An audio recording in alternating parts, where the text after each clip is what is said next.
Hi friends. You know how as a young child or a teenager, you think the silly things you do are just so funny. And then you look back as an adult and just kind of roll your eyes at your younger self. I hope I'm not the only one. My friends and I used to like to play the look and point trick. You know, that's when you stare up into the sky and sometimes point as well and see how many people you can get to look up into the distance. I remember one time in particular, we were on a class trip to New York City, and we were on the ferry on our way out to see the Statue of Liberty. And probably 10 or so of us went to the side of the ferry and just stared up into the sky. Not at the Statue of Liberty, not at the city skyline, but at nothing in particular.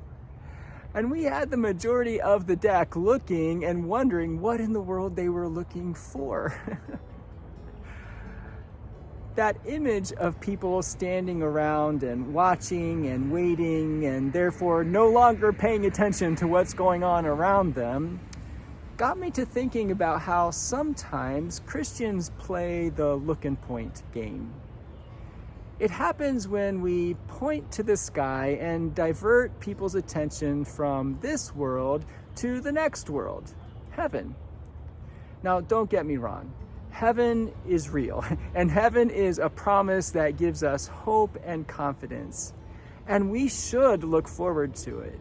It is our true and eternal home. But some people are so heavenly minded, they're no earthly good. They try to remain as untouched as possible by this world, and so they disengage from the challenges and the struggles in it.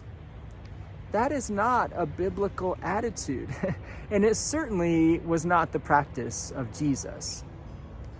Jesus talked a lot about our responsibility to address problems in the world, and he gave us an example to follow. He would not have approved of the point and look trick that bypasses human and environmental needs and justifies it by saying that, well, the earth isn't our real home anyway, or that the poor will get their reward in the next life if they behave. Jesus says in the Gospel of Matthew, "Not everyone who says to me, 'Lord, Lord,' will enter the kingdom of heaven, but only one who does the will of my Father in heaven. Everyone then who hears these words of mine and acts on them will be like a wise man. And everyone who hears these words of mine and does not act on them will be like a foolish man."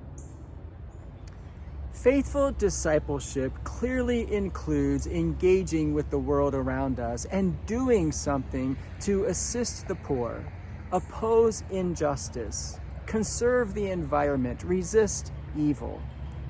Faithful discipleship also includes trusting God. We don't want to go to the far extreme and suggest that the fate of the world depends solely on us and our power. We are not the ultimate authority. God is. So we don't just sit around and wait for God to dream up all the answers or to mobilize all the power or to solve all the problems without us. Rather, we partner with God to do those things. We listen for God's guidance, and then we follow where he leads.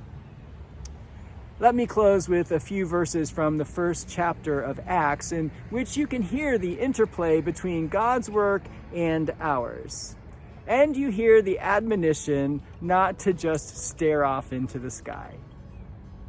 So when they, the disciples, had come together, they asked him, Jesus, "Lord, is this the time when you will restore the kingdom of Israel?"